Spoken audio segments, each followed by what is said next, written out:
Hello and welcome to Mail Rail. You're about to explore some of London's hidden underground postal railway. I'm Andy, your guide today, and I'm joined by Ray Middlesworth. Hi Ray. Hi. I worked here as an engineer for 27 years, keeping the trains running. But not just any old trains. This unique narrow gauge railway was designed to carry mail, not people. So if you're feeling a little cramped, that's why. And although we have a driver today, the original mail trains were driverless. It was a huge network of automated electric trains running right under central London, carrying mail between main railway stations and sorting offices much faster along the congested streets above our heads. And it's amazing to think construction of the railway began as far back as 1914, with the tunnels dug by hand. Work was put on hold during the First World War, but when the railway finally opened in 1927, it cut the journey time across London from a few hours to just 30 minutes. It was an engineering marvel. Rail ran almost non-stop, night and day, for over 75 years until 2003. As we explore, we'll be going back in time to see tunnels, loading platforms, and a few surprises. We'll be at our first stop in a few minutes.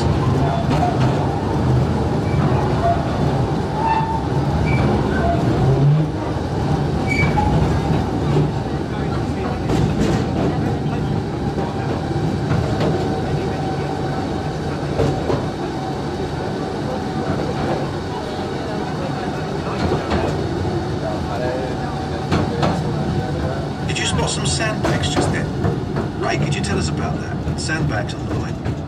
That's called the sand drag. That's a pile of sand on the track designed to stop runaway trains.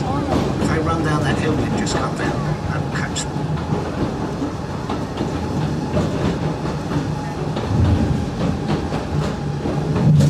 The platform you're about to see looks much as it did on the day it shut down in 2003. Ray, can you describe it for us? When Rail was running, this platform would be a hive of activity. You'd see people playing darts between the trains arriving, guys conversing back and forth, wheeling work up and down. It was a noisy and lively place to work. Ray's going to tell you more about life working on the railway as we take a trip down memory lane through the many decades of mail rail.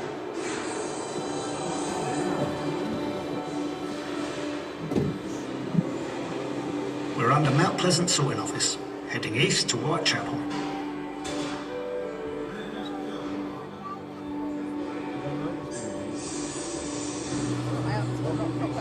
It was hard work down here, but we all thought we were part of something important.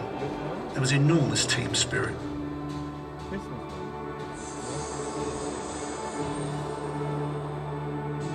We seemed to get ourselves in the news a lot in the 90s. It didn't hurt that Bruce Willis made a film down here called Hudson Hawk.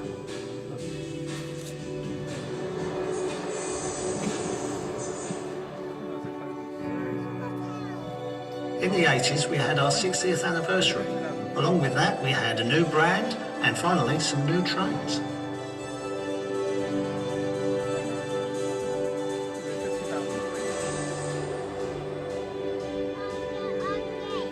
I'll tell you two things that sum up the 70s. Postcodes made life a lot easier, and strikes made life not so easy.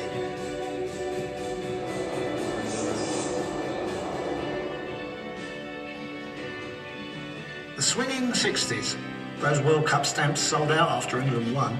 There were a few celebrations down here that summer.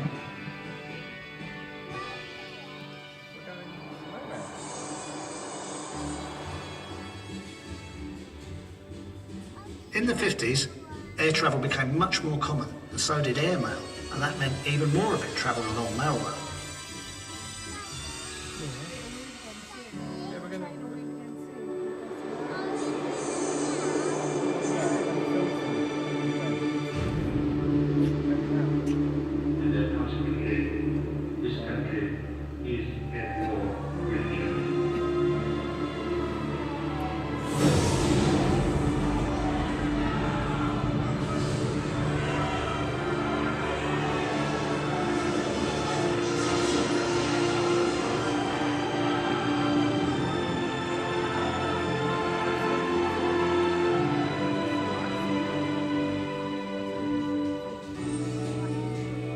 The railway was bombed several times, This station suffered the most damage when it was hit in 1943.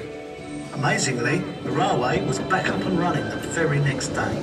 That reflected how vital the railway had become.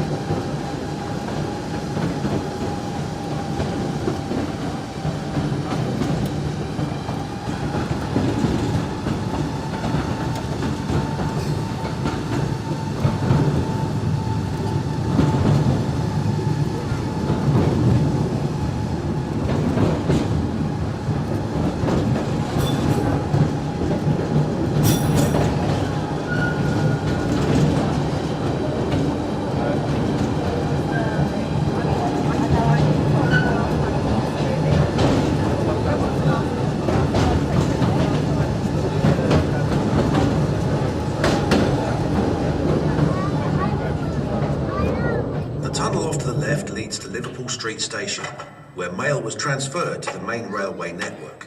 Further down that tunnel, it looks like a maintenance crew is checking the flood barriers. This side's good. What's that like? Big heavy steel doors that close it off. During the railway's construction, 10 men scrambled to safety when the nearby River Fleet broke into where they were digging. The barriers here were installed later, after the war, but they've never had to be used. Ray, there's something else here that people might be interested in. Can you tell us about that? When we move off just up ahead, look down towards the track. You might catch a glimpse of the train graveyard where disused trains are stored. I must have worked on all of them at some time or other.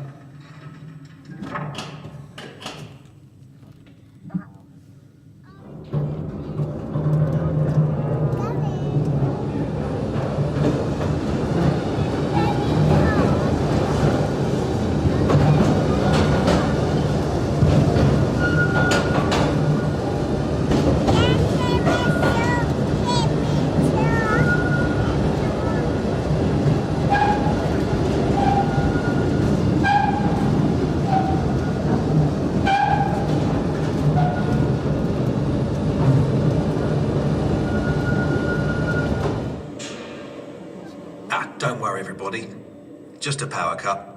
Ray, can you explain? Power cuts happen from time to time when the railway was operational. We could draw power from the next station along to keep everything running. And of course, us guys in the engineering teams always kept the trains and track in good order. Okay, on we go.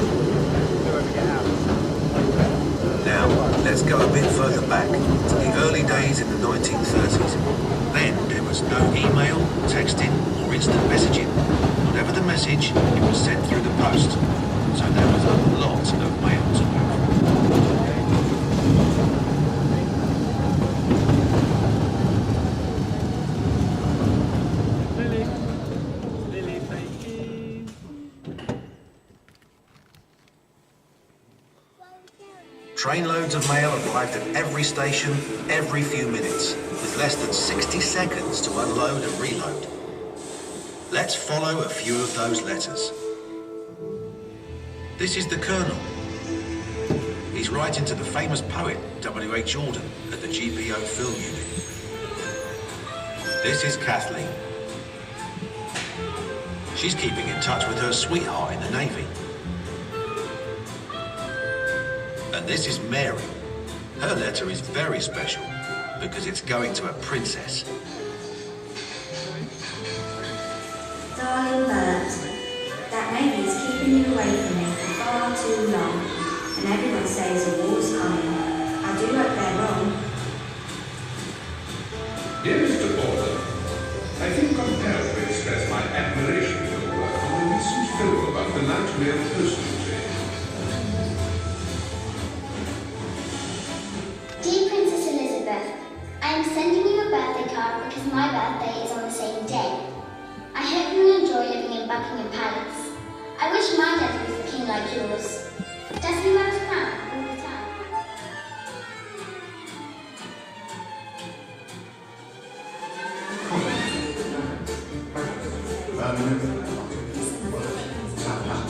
all I must say. Must be important. In you go.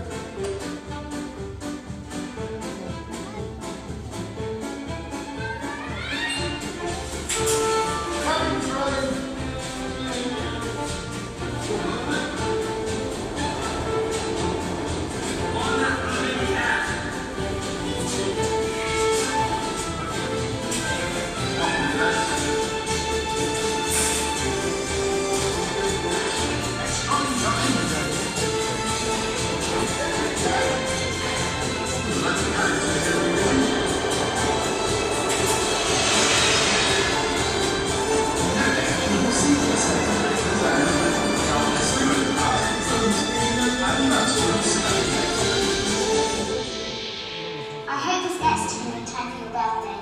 I suppose you get lots of letters every day. Please read this one. Yours sincerely, Mary Reid, age 11. And forward your next production with keen interest. Keep up the good work. Yours sincerely, Colonel Arthur Bingley Crouch, retired. Must go now, or I shall be late for work. Those frocks won't sell themselves. Take good care of yourself, Bert, my love. Kisses, your sweetheart, Kathleen.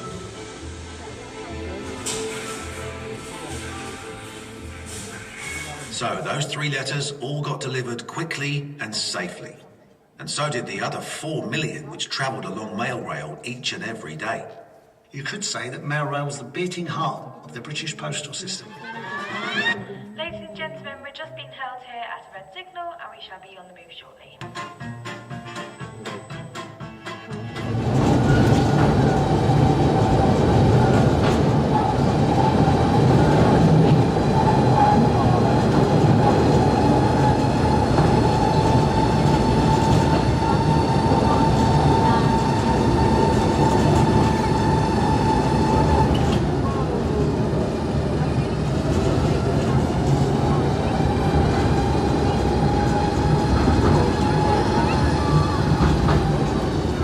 Enjoyed your tour of London's hidden postal railway. It was unique, and I loved being part of the great team keeping the railway running. We hope you'll enjoy exploring the rest of the exhibition just as much. Goodbye. Goodbye.